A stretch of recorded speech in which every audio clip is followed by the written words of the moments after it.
6-year-old Johnny lives in a small community in northern BC. His spirit is full of the bright sky and mountains. His belly is full of beaver, caribou, groundhog, and moose. His heart is full of love from his parents, brothers, sisters, cousins, and grandparents. Life is good. Until one autumn day, a float plane lands on the lake. Johnny and his sister are to go to school, their father says. Johnny is afraid to leave his family but excited to fly in a plane. They fly to Lejac Residential School, where people are dressed in strange black dresses and scarves around their faces. Everyone is holding skinny sticks. They take his sister away and drag Johnny to a small room where they take away his moccasins and cut his hair. His hair is his spirit.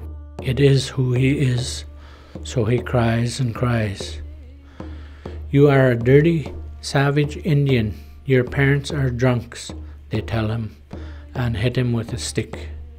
Johnny has no name. He is now called 128. When he accidentally speaks his language, he gets strapped. But he has no other language to use. He cannot make his tongue form the strange English words he does not understand. Days turn to months, turn to years. He is never allowed to see his sister, and they become strangers. Johnny's spirit grows dim and dark. When he's 16, Johnny leaves residential school to find a job. He meets a native woman, and his heart grows so much. He has someone who loves him unconditionally, and he loves her back. They have a beautiful baby girl, Sarah. They raise little Sarah the best they can.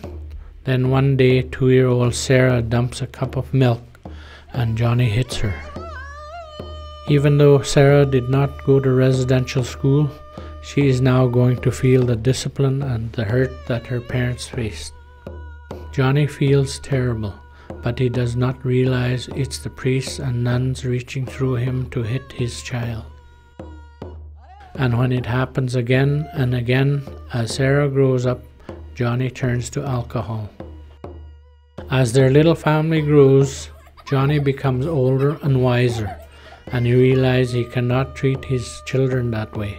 Eventually, Sarah grows up and has a child of her own. Grandpa Johnny sees the pureness and love in his grandchild. He wants to pass on his cultural ways of hunting and fishing, but Sarah will not allow him near for fear Johnny will hit her child. Johnny is devastated and blames himself. He does not realize that even though he left residential schools decades ago, its darkness is still with him. We need to help families like Johnny and Sarah understand that it is not their fault, that Johnny and Sarah both deserve a chance at healing and a new beginning. We cannot let residential schools continue to haunt generations to come.